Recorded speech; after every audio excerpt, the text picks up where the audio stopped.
Speaker, মেঘনা আর তিতাসপাড়ের দেশ ব্রাহ্মণবাড়িয়া, ওস্তাদ আলাউদ্দিন খাঁ কিংবা শচীন দেব বর্মনের দেশ ব্রাহ্মণবাড়িয়া, কীর্তন আর বাউল গানের দেশ ব্রাহ্মণবাড়িয়া, ছানামুখী মিষ্টির অপূর্ব স্বাদের দেশ আমার বাউনবাড়িয়া, দিগন্ত জোড়া হাওড়ের দেশ বাউনবাড়িয়া, আবার তুচ্ছ বিষয়ে ট্যাটা নিয়ে মাঠে নামার দেশও কিন্তু ব্রাহ্মণবাড়িয়া। মাননীয় স্পিকার, বাংলাদেশের শিল্প, সাহিত্য, সংস্কৃতির রাজধানী বলা হয় ব্রাহ্মণবাড়িয়াকে।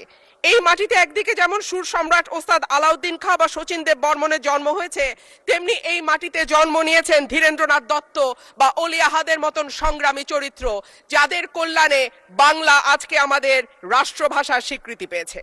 মাননীয় স্পিকার, আমার নির্বাচনী এলাকা ব্রাহ্মণবাড়িয়া 2 এর অন্তর্গত আশুগঞ্জ একটি শিল্পনগরী।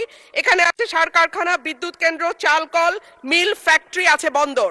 ব্রাহ্মণবাড়িয়ার গ্যাস যায় সারা বাংলাদেশে, কিন্তু ব্রাহ্মণবাড়িয়ার মানুষ গ্যাস পায় না। মাননীয় স্পিকার, তিতাস গ্যাস ফিল্ড বাংলাদেশের অন্যতম প্রাচীন ও প্রধান প্রাকৃতিক গ্যাস কেন্দ্র।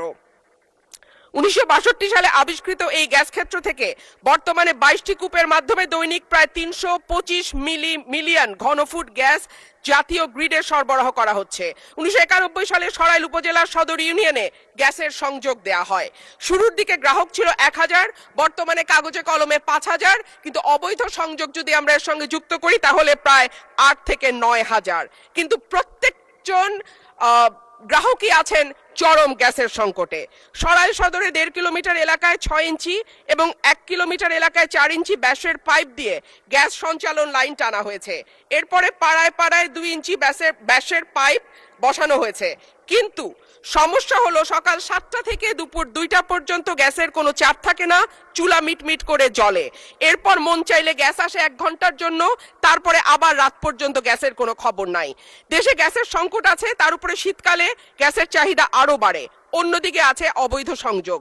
Bakhrabad gas transmission and distribution system limited Brahmanbaria কার্যালয় থেকে জানানো হয়েছে, লোকবলের অভাব সহ নানা সংকটে তাদের তদারক করা পুরোপুরি সম্ভব হচ্ছে না। মাননীয় স্পিকার, 2016 সালে বাসাবাড়িতে গ্যাসের সংযোগ দেওয়া বন্ধ হলেও এখনো কিন্তু অসাধু কর্মকর্তাদের সাহায্যে বেশ কিছু মানুষ বাড়িতে অবৈধ গ্যাসের সংযোগ নিয়ে রেখেছে। সরকার রাজস্ব বঞ্চিত হচ্ছে এবং যাদের বাড়িতে সত্যিকারের লাইন আছে তারাও গ্যাস পাচ্ছে না। শেষমেশ মাটির চুলা, এলপিজি সিলিন্ডার আর বৈদ্যুতিক চুলা ভরসা। কিন্তু মাননীয় স্পিকার, আমাদের জীবন মানের এখন এমন উন্নয়ন হয়েছে যে গ্রাম বা মফস্বল এলাকাতেও এখন কিন্তু মানুষ ফ্ল্যাটে থাকে, পাকা বাড়িতে থাকে, উঠান এখন অনেকটাই বিলাসিতা। সুতরাং মাটির চুলায় রান্না করা বাস্তবতা বিবর্জিত। মাননীয় স্পিকার, আমাকে 2টা মিনিট সময় বাড়িয়ে দেবেন। মাটির চুলায় রান্না করা, মাননীয় সদস্য 1 মিনিট আপনাকে দিলাম। অন্যদিকে যদি আমরা এলপিজির দিকে তাকাই মাননীয় স্পিকার, 1940 টাকার সিলিন্ডার বলে বটে, তবে 2200 টাকার নিচে কোথাও সিলিন্ডার পাওয়া যায় না।